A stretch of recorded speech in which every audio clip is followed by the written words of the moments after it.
Hello दोस्तों, आज की कहानी मुइजुद्दीन बहराम शाह की, इल्तुतमिश के एक और पुत्र की,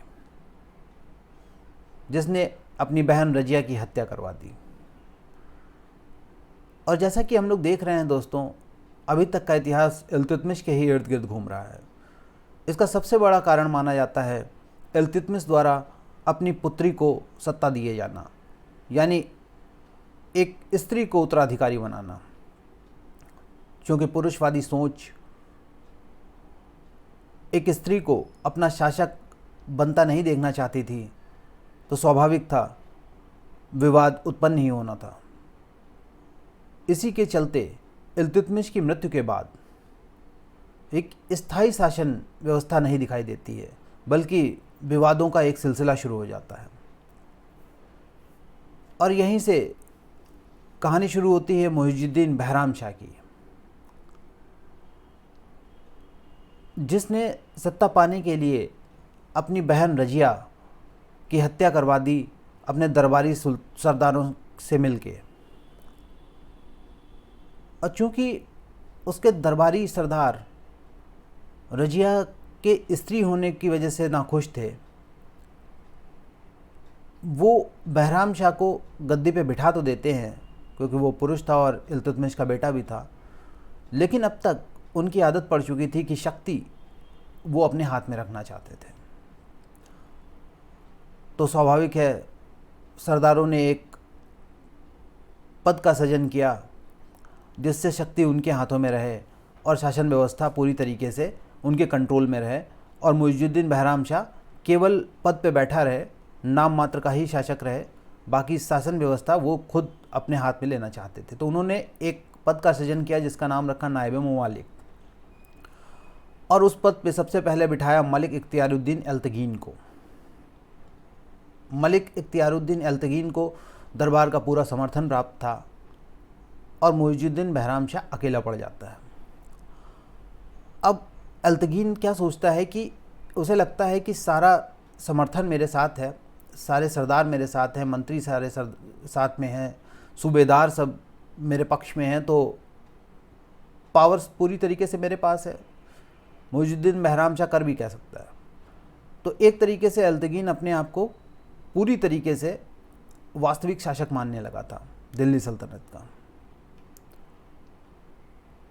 और इसी बीच उसने क्या किया कि इस पद को शासक के बराबर लाने के लिए उसने बहराम शाह यानी सुल्तान की बहन से ही शादी कर ली, ताकि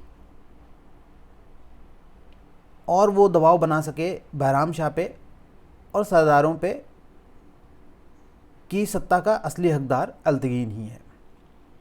लेकिन बहराम शाह इतना भी अयोग्य नहीं था। उसने एक दिन मौका पाकर एल्तगीन की हत्या करवा दी। चूँकि एल्तगीन के साथ एक बड़ा वर्ग जुड़ा हुआ था, तो विवादों का सिलसिला फिर से शुरू होता है, और हत्या, षड्यंत्र, नरसंहार का एक सिलसिला से शुरू हो जाता है। एक दौर आ जाता है, बहराम शाह इसमें फंस के रह जाता है। वो अपने दरबार, अपनी शासन व्यवस्था से ही परेशान रहता है, और 2 साल के शासन में वो केवल एक षड्यंत्रकारी की भूमिका में ही रहा, प्रशासक रह ही नहीं सका। और जो सरदार थे उसके दरबार के, वो भी नए नए विवाद उत्पन्न करते रहे उसके लिए। तो शासन व्यवस्था एक तरीके से किनारे हो गई, और यहाँ लड़ाई अपने वजूद को पाने की ही रह गई थी। एक बार होता क्या है, एल्तगीन की तो मौत हो जाती है, लेकिन सरदार नए नए मुमालिक या नए नए पद सृजन करते रहते हैं ताकि शक्ति उनके हाथ में बनी रहे। बहराम शाह भी उनसे निपटने की कोशिश करता रहता है। तो एक बार 1241 में मंगोलों का आक्रमण हो जाता है। लाहौर का क्षेत्र था, मुइजुद्दीन बहराम शाह के ही शासन व्यवस्था में आता था। अब मंगोल आक्रमण कर देते हैं, तो बहराम शाह को मौका मिल जाता है कि उसको दबाने के लिए किसी को भेजा जाए।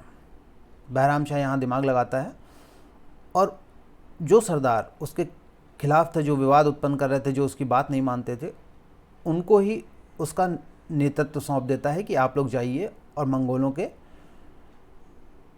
विद्रोह को दबाइए, या मंगोलों ने जो युद्ध किया है उसको किसी तरीके से समाप्त करिए। और इसके पीछे बहराम शाह की चाल ये थी कि ये लोग युद्ध में मंगोलों से कुछ मारे जाएंगे और जो बचेंगे उनको हमारे जो छुपे हुए और सरदार हैं जो हमारे पक्ष में हैं वो मार देंगे। लेकिन युद्ध में जाने से पहले ही सरदारों को ये भनक लग जाती है कि ये एक षड्यंत्र है और मंगोलों से युद्ध केवल एक बहाना है। तो वो लोग पलट के क्या करते हैं, मुइजुद्दीन बहराम शाह पे ही हमला कर देते हैं। बहराम शाह को ये बिल्कुल भी भनक नहीं थी कि ऐसा हो जाएगा। 1242 में उसकी हत्या कर दी जाती है और वो सरदार एक बार फिर दरबार में रहते हैं और शासक को हटा देते हैं। मतलब वो दरबार में अपनी स्थिति पुनः प्राप्त कर लेते हैं और जो भी शासक उनकी बात नहीं मानता था, जैसा वो करते आए थे, उसकी हत्या करवा देते हैं या उसको पद से हटा देते हैं। तो दोस्तों, ये कहानी थी बहराम शाह की। इसके बाद गुलाम वंश के एक और शासक की कहानी हम अगले वीडियो में देखेंगे। तब तक के लिए बहुत बहुत धन्यवाद। धन्यवाद दोस्तों।